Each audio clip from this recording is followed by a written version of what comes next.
അസ്സലാമു അലൈക്കും വറഹ്മത്തുള്ളാഹി വബറകാതുഹു. ബിസ്മില്ലാഹിർ റഹ്മാനിർ റഹീം.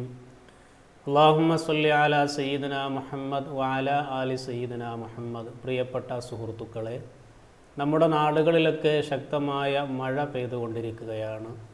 ഈ സമയത്ത് പല ആളുകളും ചോദിക്കാറുള്ള ഒരു കാര്യമാണ്, നമ്മുടെ വീടിന് തൊട്ടടുത്തുകൂടെ ഒഴുകുന്ന ഓവുചാലുകളിൽ കൂടെയും ചെറിയ തോട്ടിലൂടെയും അല്ലെങ്കിൽ പുഴകളിലൂടെയുമൊക്കെ ഒഴുകി വരുന്ന തേങ്ങ അല്ലെങ്കിൽ തടിക്കഷ്ണം ഇതൊക്കെ എടുക്കാൻ പാടുണ്ടോ എന്നതിനെക്കുറിച്ച്.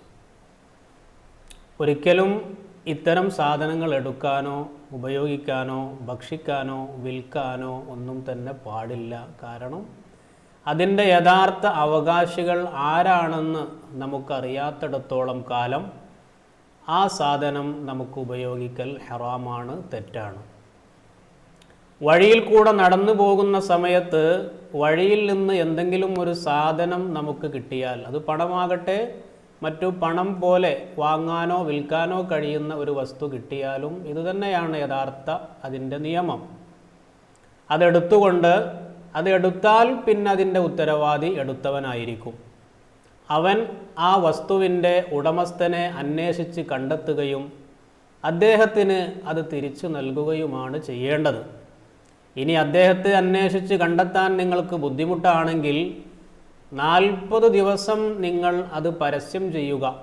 അഥവാ ഇന്നാലിന്ന സ്ഥലത്ത് വെച്ചുകൊണ്ട് എനിക്ക് ഒരു സംഖ്യ വീണ് കിട്ടിയിട്ടുണ്ട്, ഉടമസ്ഥൻ വന്നാൽ ഞാനത് തിരിച്ചു നൽകും എന്ന് 40 ദിവസം പരസ്യം ചെയ്യണം. പല ആളുകളും ചെയ്യാറുള്ളത്, ഇങ്ങനെ പണം റോഡ് സൈഡിൽ നിന്ന് കിട്ടിക്കഴിഞ്ഞാൽ അത് തൊട്ടടുത്തുള്ള കടക്കാരനെ ഏൽപ്പിക്കും. യഥാർത്ഥത്തിൽ ആരാണോ ആ പണം നിലത്ത് നിന്ന് കൈകൊണ്ടെടുത്തത് അവനാണ് അതിൻ്റെ ഉത്തരവാദി. അവനാണ് അന്വേഷിക്കേണ്ടതും ഉടമസ്ഥനെ കണ്ടെത്തേണ്ടതുമായിട്ടുള്ള ചുമതല മുഴുവനും അയാൾക്കാണ്. 40 ദിവസം നമ്മൾ പരസ്യം ചെയ്തിട്ട് അതിൻ്റെ ഉടമസ്ഥൻ വന്നിട്ടില്ല എങ്കിൽ അത് എടുത്ത വ്യക്തി ആരാണോ അദ്ദേഹത്തിന് ആ പണം സ്വന്തമാക്കാം. ഇതേ വിധി തന്നെയാണ് തോട്ടിലൂടെയും പുഴയിലൂടെയും നമ്മുടെ ഓവുചാലുകളിലൂടെയുമൊക്കെ ഒഴുകി വരുന്ന തേങ്ങയാകട്ടെ മറ്റു പഴവർഗ്ഗങ്ങളാകട്ടെ മരത്തടികളാകട്ടെ, ഇതെല്ലാം നമുക്കിതിൻ്റെ യഥാർത്ഥ അവകാശികൾ ആരാണെന്ന് തിരിച്ചറിയാത്തിടത്തോളം കാലം അതെടുക്കാൻ നമുക്ക് പാടില്ല, തെറ്റാണ്, ഹറാമാണ്. അത് ഉപയോഗിക്കാനോ അത് കഴിക്കാനോ വിൽക്കാനോ ഒന്നും തന്നെ നമുക്ക് യാതൊരു അനുവാദവും ഇല്ല. ശരിക്കും മറ്റൊരാളുടെ വസ്തു നമ്മൾ അപഹരിക്കുന്നതിന് മോഷ്ടിക്കുന്നതിന് തുല്യം തന്നെയാണ്.